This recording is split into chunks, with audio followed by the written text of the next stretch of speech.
Samantha says she's ready to share her story. She tells us Sean Jackman is the only father she's ever known, but she came forward about a year ago to tell police he'd been sexually abusing her for years.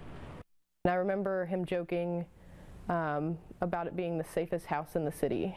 So I just feel like it's really important to speak out, because if this could happen to me, you know, anyone could experience this. About a year after she filed a police report against her father, Samantha Kalari says she's ready to speak up.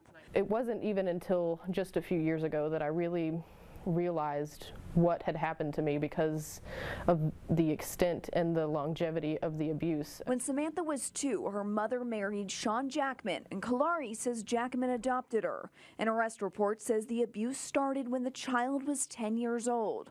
Kalari says she was that child, and the abuse went on for years. Growing up, I thought that he was, you know, my father. He was supposed to protect me. He was supposed to be there for me and do all of the things that a father should do, but he betrayed me in the worst way possible. In high school, she turned to several adults, but says she was dismissed. Jackman was a lieutenant and commander of the LMPD Viper unit. My father had enough of a clout over his head that, you know, they just assumed that I was a silly little girl or something. She went to police in September of 2016, detailing every incident with detectives. Sean Jackman was arrested a month later and pleaded not guilty in court.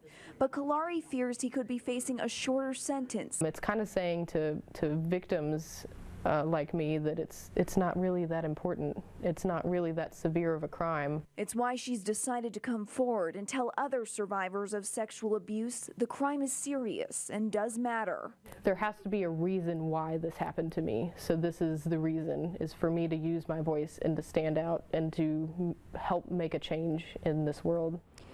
An attorney for Jackman says he can't comment on the case, but he'll be here in court tomorrow.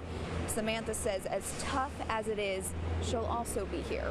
Reporting in Louisville, Kasey Cunningham, Wave 3 News.